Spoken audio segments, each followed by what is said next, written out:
السلام علیکم، میں ہوں کامران سفترکیانی اور آپ دیکھ رہے ہیں میرا فیس بک اور یوٹیوب چینل۔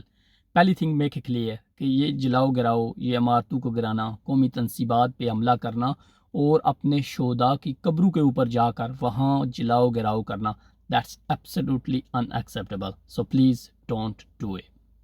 آپ کسی بھی ملک میں، اس دنیا میں کسی بھی ملک میں رہتے ہیں، آپ اپنی ملٹری اسٹیبلشمنٹ کے خلاف کبھی بھی جنگ نہیں جیت سکتے ہیں۔ آپ کو موسٹ ریسنٹ جو مثال ہے آپ کو دیتا چلوں کہ اس وقت دنیا کا سب سے امیر ترین ملک امریکہ ہے اور اس کا جو صدر ہوتا ہے وہ دنیا کا سب سے طاقتور ترین انسان ہوتا ہے، اور آپ ڈونلڈ ٹرمپ کو جانتے ہوں گے۔ آپ اس کے بہت سارے معاملات سے اختلاف کر سکتے ہیں، لیکن اس کی ایک خوبی کہ اس نے اپنے 4 سالہ ٹنیور میں ایک بھی نئی جنگ شروع نہیں کی ہے، اور وہ جنگیں جس کے اوپر امریکہ پچھلی کئی دہائیوں سے اپنے ٹریلین آف ڈالرز خرچ کر چکا تھا اور مزید کر رہا تھا، اس نے وہ افغانستان کی جنگ سے اپنے ٹروپس کو نکالا اور امریکہ کی ملٹری اسٹیبلشمنٹ کے سامنے ایک طرح کا اس کے سامنے اپنا موقف پیش کیا اور اپنی طاقت کا اور اپنے اختیارات کا استعمال کیا، اور اسی وجہ سے وہ ملٹری اسٹیبلشمنٹ اس کے خلاف ہو گئی، اور ویری نیکسٹ الیکشن وہ اپنے اس انتخابات میں ہار گیا اور سائیڈ لائن کر دیا گیا۔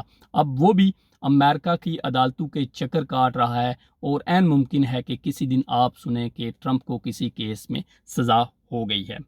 کسی علاقے میں ایک استاد رہتا تھا اور وہ اپنے پورے علاقے میں یہ کہتا پھرتا تھا کہ وہ اس علاقے کا سب سے بیسٹ ٹیچر ہے، وہ اس سے بڑھ کر کوئی ذہین اور لائق انسان اس پورے ایریا میں موجود نہیں ہے۔ یاد رکھیے گا، جب بھی آپ کو کوئی شخص کسی قسم کا دعویٰ کرتا ہے تو آپ اس کے اوپر کان نہیں دھرتے ہیں جب تک وہ اس کا پروو نہیں کرتا ہے۔ وہ جتنا مرضی چیخے چلائے، آپ کو اس کی جو کلاس ہے اس کے رزلٹ بتائیں گے کہ یہ استاد کتنا بہترین ہے، یہ کتنا لائق، ذہین اور فطین ہے۔ بالکل اسی طرح ہماری جو ملٹری اسٹیبلشمنٹ ہے جب کہتی ہے کہ ہم نیوٹرل ہیں، ہم ملکی سیاسی معاملات میں کسی قسم کا وہ انٹرفیئر نہیں کر رہے ہیں، تو پھر انہیں یہ بات پروو کرنی پڑے گی کہ وہ واقعتاً ان سیاسی معاملات میں انٹرفیئر نہیں کر رہے ہیں، لیکن ایسا لگتا نہیں ہے، کیونکہ آئے دن آپ سنتے ہیں کہ انہوں نے فلاں ایم پی اے کو،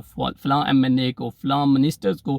فون کیے، یا پھر ان کی کچھ نازیبا اور گندی ویڈیوز بنا کر ان کو بلیک میل کرتے رہتے ہیں۔ سو اگر آپ یہ ساری چیزیں کرتے رہیں اور دوسری سائڈ پہ کہیں کہ آپ جو ہے نیوٹرل ہیں، تو ایسا ممکن نہیں ہے، اور ایسی باتیں یقیناً عوام نہیں مانتی ہے۔ سو آپ کو یہ پروو کرنا پڑے گا۔ آپ اگر یہ پروو کر پاتے ہیں تو یقین کیجئے اس کے بعد ایسے معاملات اور ایسے حالات اس ملک میں آپ کو نہیں دیکھنے کو ملیں گے۔ لیکن یہ ساری چیزیں آپ اس وقت جو ملک کے حالات دیکھ رہے ہیں، اگر ایسا چلتا رہا، ایسا مزید کچھ دنوں تک ہوتا رہا، تو یقین کیجئے اس ملک کا مستقبل بہت تاریک ہے، اور ہمارے اور آپ کے لیے اس میں بہت سارے مسائل ہیں۔ That's it for today. It's me, Kamran سفترکیانی۔